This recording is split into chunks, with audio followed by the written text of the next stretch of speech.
is perhaps the second person in the room who is also a native of Beersheba. Dotan works with the Rishi Foundation in empowering youth science leaders, and he'll explain what that is.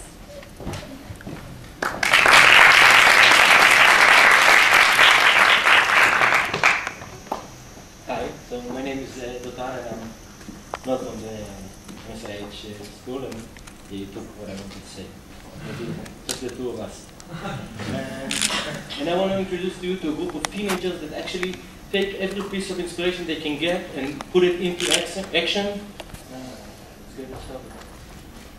In the week of February 3rd, 2011, two astronauts came to visit Israel.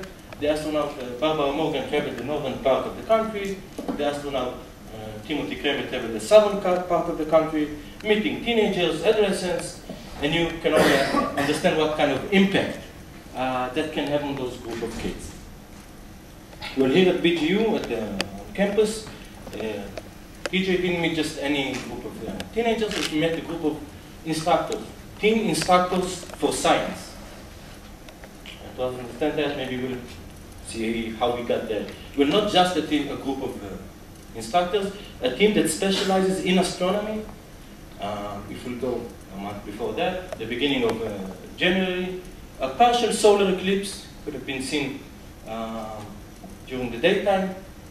And these teenagers instructed over 8,000 people, curious viewers, to that phenomenon on campus and in their own schools, and explaining exactly what they're seeing. And again, we'll ask, how did we get there? How did we get into a point where a teenager, 18, 16, is able to explain this phenomenon and know exactly what they're saying and being confident about it? Well, the Rashi Foundation set a goal to itself to build this organization that leads, that encourages teenagers to lead and to do science. And for someone to take part in this kind of organization, first of all, they have to go through a personal interview, including their own parents. The parents are more anxious than the kids in the personal interview. They go through a summer training, the scientific training, and leadership training. They go through a science festival. When they're in charge on the scientific part of it and the logistical side of it, and they go through an entire year of instructing, weekly, week in and week out. And we can all understand what kind of empowerment that gives to these teenagers, to the 10th grade and 11th and throughout high school. And right now we're actually talking about 150 of those, 150 significant role models in 16 different cities and villages, starting in their own community, reaching out to over 800 elementary school and junior high students in a variety of different scientific topics. Comic books is the next one.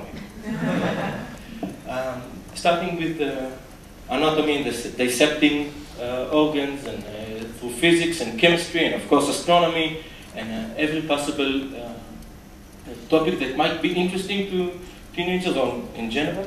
And the question we have to ask ourselves then, who are those kids?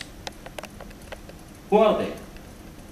Well, they are not necessarily the top students. Some of them are, but not everyone. They're not necessarily the straight A students, and they aren't necessarily coming from a specific community or specific sector. They just love science. They love science, and they love instructing it. They love teaching it, to pass the knowledge on, to go and meet in a group of younger guys, younger children, and they like instructing it. They like blowing it up and burn things, like they do in their own kitchen, and they've burned a few kitchens in their life, and now they're teaching the next one how to do it. No? All right. And the last question we have to ask is actually, why?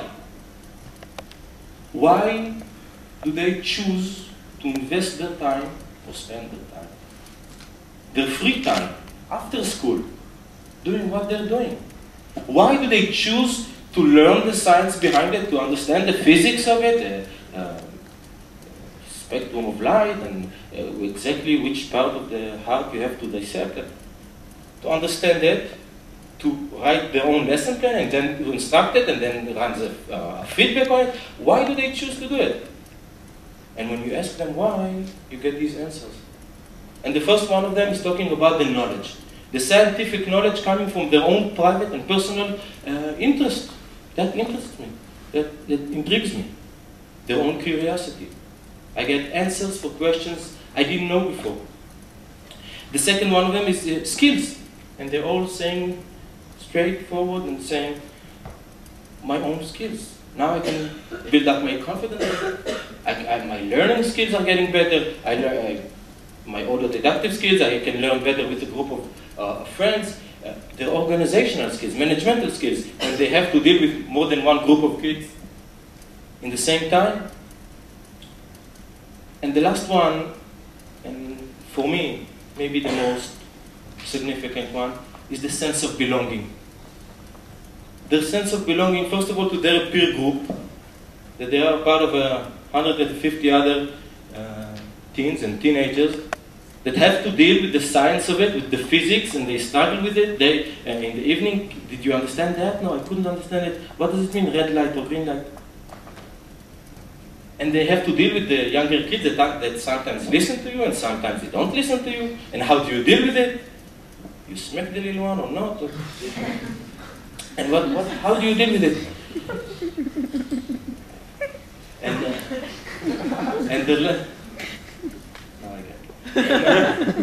And maybe the bigger one, the bigger sense of belonging, is to the greater world of science.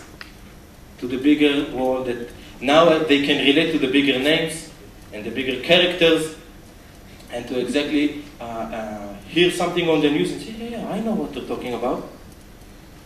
And what we have left later on is a big question now. Maybe, just maybe, if we place the right role model in front of the kids, one that's very close to them, they can relate to it, maybe we can work on their own motivation to study, their motivation to learn, and their motivation to deal with science, to do it on their own. Go on YouTube, spend the time on YouTube, or blow another kitchen. And that long-lasting motivation might, just might, encourage them to achieve and maybe inspire others. Thank you.